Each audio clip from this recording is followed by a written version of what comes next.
Assalamualaikum doctors. In this video I am discussing about neonatal jaundice. So neonatal jaundice, that is the chief complaints. Present history we analyzing like onset, course and durations, what make it better and what make it worse. What is the color looks like? It is lemon yellow or olive yellow.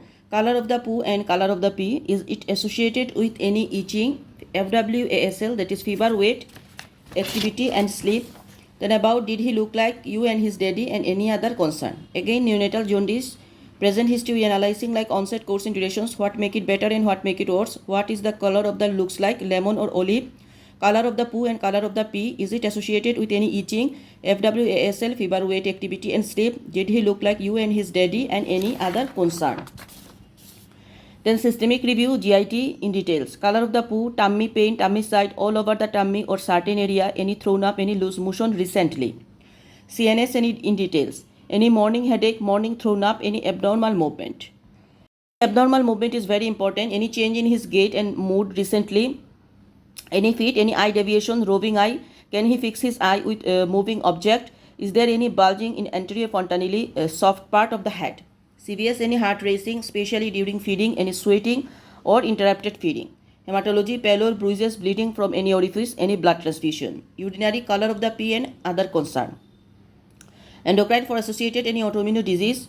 Anyone measure the blood sugar and midline defect, growth hormone deficiency. MSK, any skin spots and its descriptions, bone pain, pain swelling, neck lumps, nail hair change, blonde hair with for galactosemia. So galactosemia present with jaundice, eye, there is cataract present. Past history 5T IOA, any trauma, traveling, blood transfusions, treatment, surgery, these are investigation admissions. Prenatal history in details, especially random blood glucose at birth and head size and heel prick test if done and its results. So heel prick test is very important here. Prenatal, any blood sugar level, head size. Ask about the previous abortion, any bleeding in his pregnancy, mode of delivery and if it was instrumental. Ask about birth trauma, cephalohematoma, any delay in cord clamping, is it received vitamin K after delivery, any test done after delivery. Ask about the umbilical catheterization and long line if he was admitted in an NICU. Ask about the phototherapy or even exchange transfusions. Development, all are important, and growth chart we are asking. So birth history in neonatal jaundice is very important. Any instrumental delivery, heel prick test, birth trauma, any abortions, any bleeding during birth time, and the child has these are blood transfusion, these are birth history is very very important. Then we are going the nutrition history, very important in details, because breast or formula and which type of formula, also it has one total parental nutrition. Allergy, vaccination, social as usual, psychological and impact on the child and his family. So normally in family, newborn baby, we cannot say that psychological effect. Family or similar condition in the family, family history of liver disease or family history of any hemolytic anemia, blood group of the mother, previous infant death. Ask about the hepatitis B virus infections during pregnancy and vaccination status of the mother, history of any gallbladder or stone removal. So jaundice in neonates, differential diagnosis are first 24-hour hemolytic anemia, torch, Krigler-Nazar 1, and these are. So first 24-hour hemolytic anemia always pathological, torch syndrome and Krigler-Nazar. From 2 days to 2 weeks are breast milk, breastfeeding, physiological, polycythemia, cephalohematoma, heart-sprung disease, UTI, Down syndrome.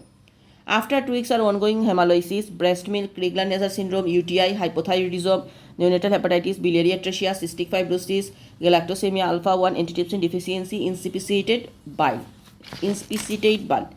So remember, very important, the days of the neonate, differential diagnosis, and we reach the diagnosis. Within first 24 hours, that is hemolytic anemia, like Rh incompatibility, ABO incompatibility, torch infections, and Krigler-Nazar 1. And we are going from 2 days to 2 weeks, that is breast milk, breastfeeding, physiological, polycythemia, cephalohematoma, heart-sprung disease, UTI, and Down syndrome. After 2 weeks, that is very important, after 2 weeks are ongoing hemolysis, breast milk, Krigler-Nazar, UTI, hypothyroidism, neonatal hepatitis, biliary atresia, cystic fibrosis, galactosemia, alpha-1 antitrypsin deficiency, and inspissated bile. Biliary atresia normally come on exam. Biliary atresia associated neonatal hepatitis, galactosemia, alpha-1 antitrypsin deficiency, Eligil syndrome. This clinical feature, that is small triangular and eye. This is we keep in our mind. Biliary atresia with Eligil syndrome can come. Torch infection, if that is, then Some features that I am telling, that is microcephaly, we find PDA, cataract. So eye problem, heart problem, microcephaly. Generally they are IUGR, prematurity, stillbirth and abortion history. CVSR, PDA, then pulmonary stenosis, coarctation of aorta, that means heart condition present. Eye or cataract, microphthalmia, pigmentary retinopathy, ERR, sensory neural deafness, GIT, hepatosplenomegaly, CNS is meningoencephalitis, microcephaly, hypotonia, mitral regurgitations, skin are blue, blurry, muffin rash, dermatoglyphic abnormality, then blood thrombocytopenia, skeletal and radio lucencies of long bones, and perinatal history is maternal fever with rash history first trimester. So maternal fever with rash, family history or previous miscarriage. So congenital rubella, maternal fever with rash, this is very important. During pregnancy, any rash, any fever, the mother present or not, when you take the neonatal jaundice history. This is all about how can we take the neonatal jaundice history. Thank you.